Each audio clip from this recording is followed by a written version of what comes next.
Olá pessoal, É, retomando o caso estudado no vídeo anterior, vamos falar agora, dando continuidade, sobre a injeção de dados falsos em bancos de dados e modificações e alterações nos bancos de dados, modificação de documentos que já, geram inconsistências no sentido de ocultar direitos e valores do trabalhador aqui por nós. Fato que acontece de forma sistemática, por meio da organização, associação de funcionários de órgãos públicos. Isso é uma coisa muito grave. No caso que falamos, no vídeo anterior, vimos que tem duas datas, foi informada na relação anual de informação social, duas datas diferentes para o número de PASEP, a inscrição administrada pelo Banco do Brasil. Contudo, para a mesma inscrição, o ente federativo, no caso o município,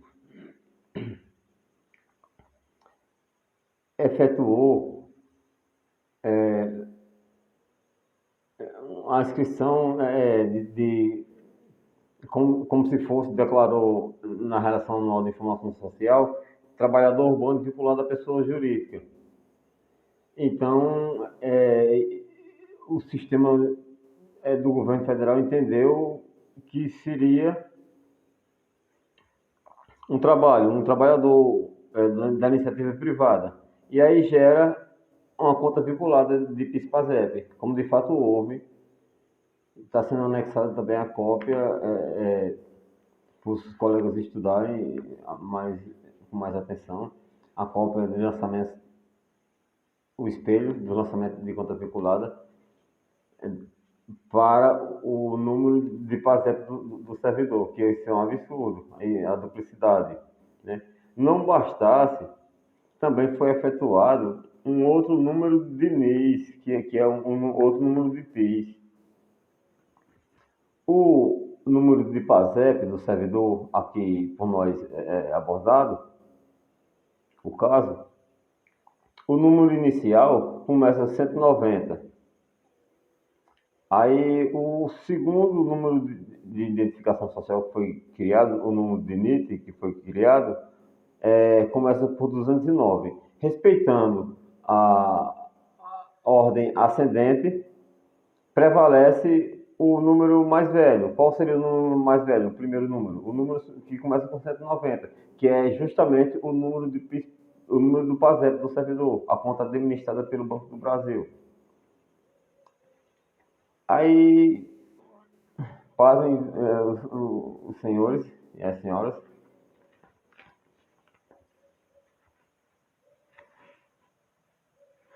quando o cidadão, o trabalhador acometido por anedopatia maligna verificou irregularidades, procurou o Instituto Nacional da Seguridade Social para que fosse providenciada as retificações e a revisão do benefício. Porém, que à época estava os dois vínculos de trabalho para o número de PASEP do servidor público em aberto, informado no sistema do Ministério do Trabalho, dois vínculos em aberto, mas foi concedida o benefício só em relação a um dos vínculos. O outro estava extemporâneo.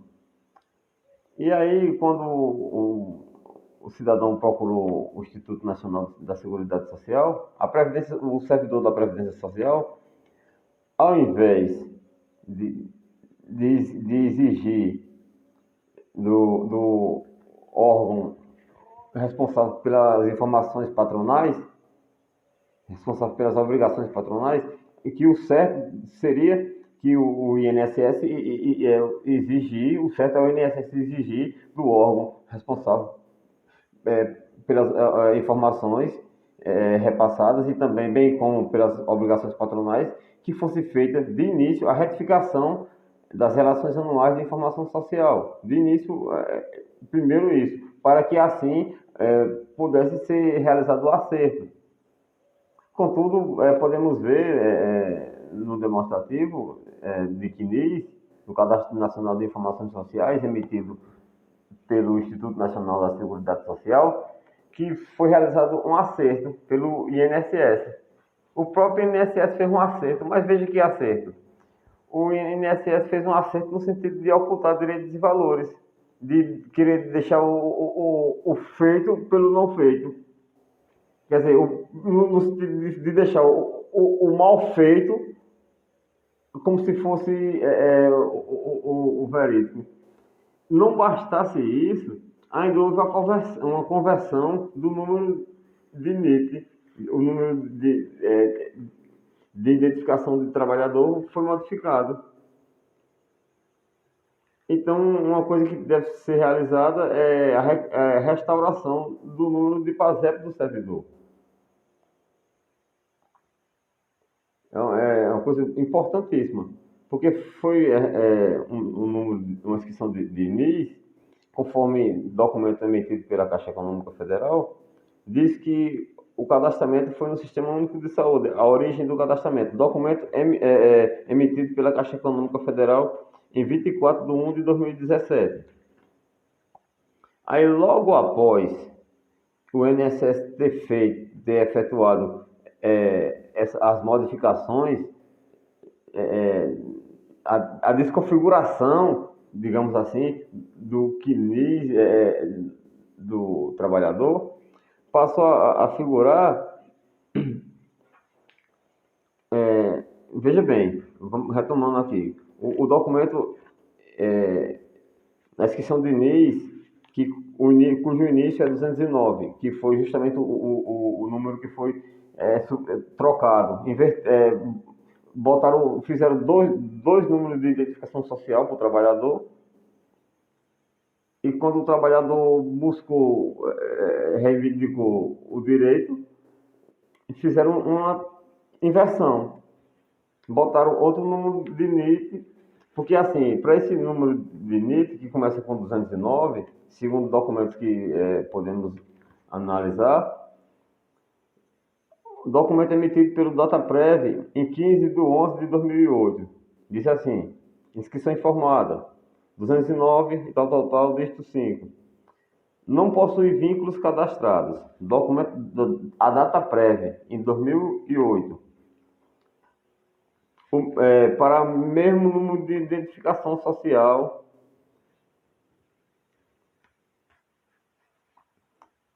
Documento emitido em 24 de 1 de 2017. Diz assim: NIS 209, tal, final 5. Origem do cadastramento: Sistema Único de Saúde. Data do cadastramento: 23 de 8 de 2003. Agora vamos para o documento que agora, se fizermos para esse mesmo número de NIT, uma consulta, vamos encontrar um PIS, que é o número agora virou o número de PIS. O número de PIS. Aí diz assim: esse documento agora, sobre o mesmo número de PIS, cujo início é 209. A data da emissão do documento pela Caixa Econômica Federal, o Sistema de Informações Sociais, é 19 de 9 de 2018. Diz assim: data de vínculo, 1 de 1 de 2006, quando o trabalhador ingressou no mês 7 de 2006. Aí diz o empregador, que agora, no ano de 2018, passou a figurar como empregador para esse NIT, que foi esse PIS, esse novo PIS, que foi colocado na carteira de trabalho do servidor. Excluíram o número de PASEP e colocaram o número de PIS na carteira de trabalho do servidor. Aí diz que o empregador é o CNPJ 07-6201701/0001, dígito 72, que é justamente o município em questão. E aí, quer dizer, as modificações desconfiguram a vida trabalhista e previdenciária do servidor, que para quem deveria estar sendo realizado o recolhimento previdenciário, pois mesmo acometido de oneoplasia maligna, o recurso tecnológico pode oferecer, os avanços científicos podem oferecer uma cura, mesmo funcional, e haver a reversão da aposentadoria. Quando esse trabalhador for pedir, caso aconteça a reversão, como será? Como se dará essa reversão? Ficará impossibilitado, uma vez que, como falado no vídeo anterior, no banco de dados do Tribunal de Contas está informado o desligamento. Ao passo que a Previdência Social realizou um acerto que estava pendente, cujo acerto deveria ser realizado pelo órgão responsável pelas obrigações patronais. O INSS inventou de fazer o acerto no sentido de ocultar direitos e valores, concorrendo com a continuação dos crimes contra a administração pública e contra a pessoa do trabalhador, cujo trabalhador, o INSS, tem o dever de zelar pela assistência no sentido previdenciário e no sentido de zelar, fazer o seu papel.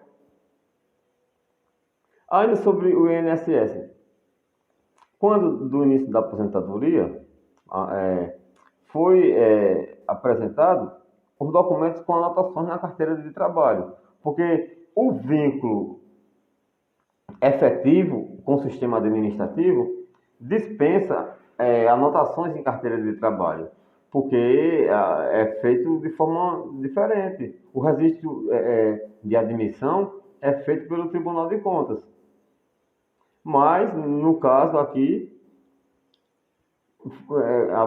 estudado, o município fez uma ficha de empregado frajuta, forjou uma ficha de empregado, cuja data de admissão é 17 de junho de 2006, ao caso estudado, tomado como exemplo. E fez o recolhimento para essa mesma registro de empregado, para a qual houveram anotações na carteira de trabalho, alegando-se ser um vínculo seletista, quando na verdade trata-se de um servidor titular de cargo efetivo das carreiras de planejamento e gestão. Os colegas entendem que isso é algo muito grave.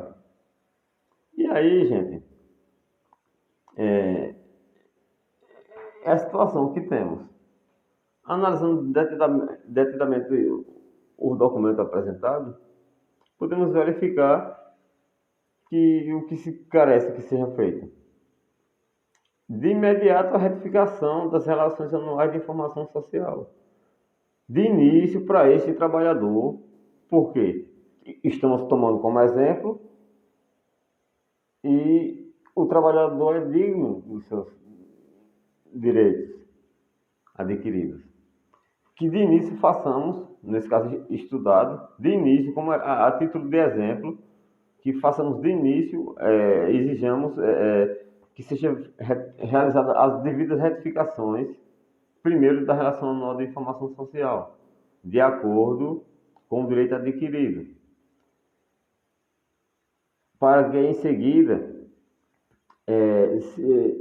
se estenda esse tratamento semelhante aos demais servidores que se encontrarem em situação equivalente, que façamos um mapeamento,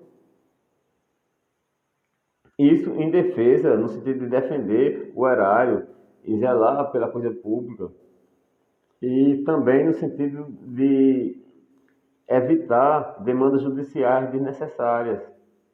Porque se fizermos isso agora, no futuro próximo não será necessário haver demandas judiciais em relação a assuntos semelhantes. Falando ainda sobre o direito adquirido, vemos que foi anexado para o nosso estudo de caso também uma cópia de um termo de ajustamento de conduta, celebrado entre o município em questão e a Procuradoria Regional do Trabalho da 7ª Região. O termo de ajustamento de conduta afirma, uma das causas lá, assegura o direito ao servidor, porque tem havido a Procuradoria Regional do Trabalho se fez de desentendida que justamente ela que a Procuradoria na época, isso ano de 2012, a Procuradoria Regional do Trabalho deveria ter exigido que fosse realizada a retificação das relações anuais de informações sociais, o que se furtou a fazer. E ao invés de fazer a coisa certa, celebrou um termo de ajustamento de conduta com o infrator, mas mesmo assim no termo de ajustamento de conduta da Procuradoria Regional do Trabalho, assegura ao trabalhador os direitos adquiridos na qualidade de servidor e a lotação, retornar à lotação de origem, quer dizer, então, quando diz assim, que a época do termo de ajustamento de conduta, o servidor estava com o auxílio-doença do INSS. Ele diz assim, logo que cessado o auxílio-doença, que restabeleça o servidor as suas funções inerentes. Então, com a aposentadoria, cessou o auxílio-doença. Então, na aposentadoria, o servidor faz jus ao que estabelece o artigo 40 da Constituição Federal e o artigo 41 e os normativos correlatos em relação à previdência dos servidores e aos direitos adquiridos, falando de evolução funcional, isonomia e paridade de vencimentos,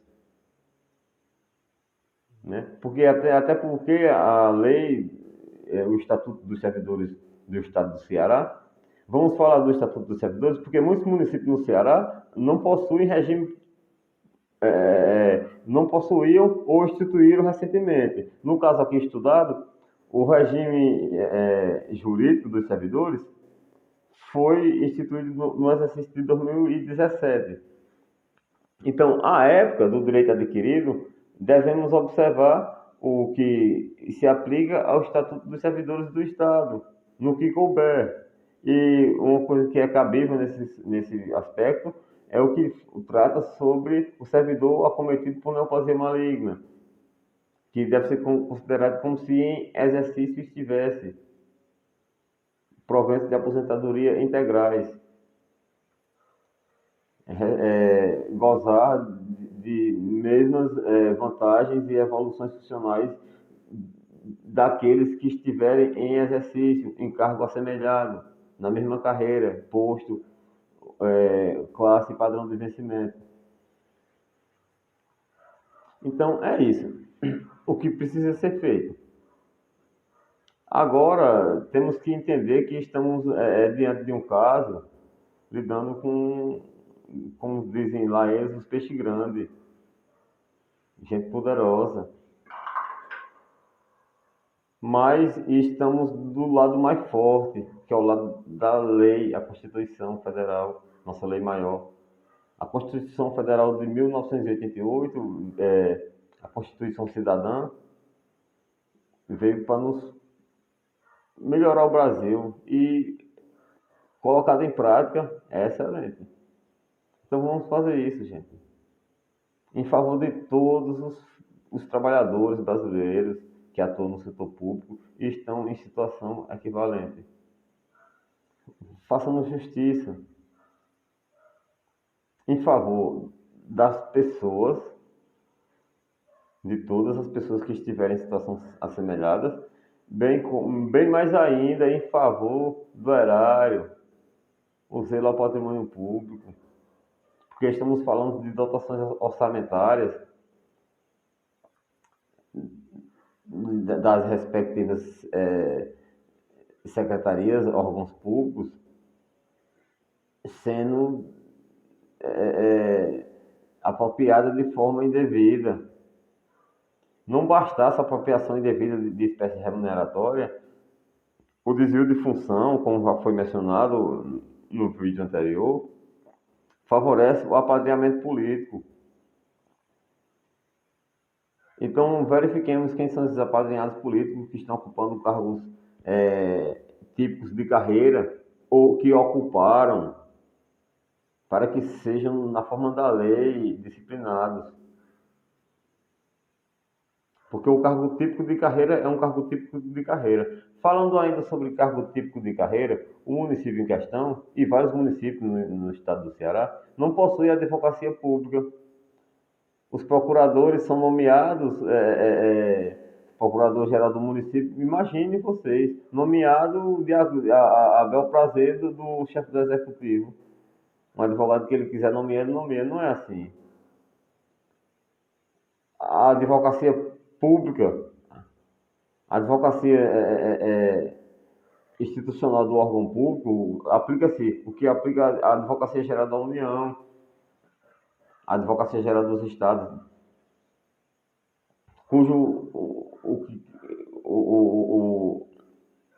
a evolução e o crescimento na carreira, o desenvolvimento nas carreiras de advocacia pública acontece por meio de colegiados, aplica-se no município o que couber, ao que cabe à Procuradoria-Geral da União. Agora, pasmem vocês, o termo de ajustamento de conduta celebrado entre o município e a Procuradoria Regional do Trabalho foi celebrado e assinado por um advogado contratado como prestador de serviço de consultoria e nomeado a procurador-geral do município. Então, a própria Procuradoria Regional do Trabalho deveria ter ingressado com ação contra essa irregularidade, porque o manual de atividades fim da Procuradoria Regional do Trabalho trata sobre esse assunto, que é justamente advogados ocupando cargo privativo de carreira sem ser submetido a concurso público. Então, vamos trabalhar, meu povo, em favor de um Brasil mais digno, mais justo, dar um exemplo para nossas crianças, nossos jovens, para que, porque havendo a prática da justiça de veras, vai estimular as novas gerações a ter uma visão diferente da coisa pública. Sabemos do descrédito que a coisa pública, que o funcionamento público vive enfrentando atualmente, por conta de coisas semelhantes, às vezes coisas mais graves, mas vamos nos ater ao caso aqui estudado. Então, a partir desse caso, que possamos preparar um remédio para eliminar esse risco, de início oferecer o tratamento adequado, até que existam ferramentas tecnológicas capazes de eliminar esses riscos semelhantes e evitar, assim, tanto prejuízo, porque é desgastante. Convenhamos que é desgastante para um trabalhador, a sua família,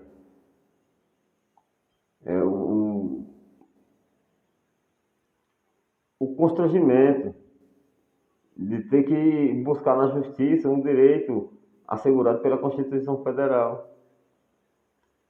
Isso diante de um órgão público.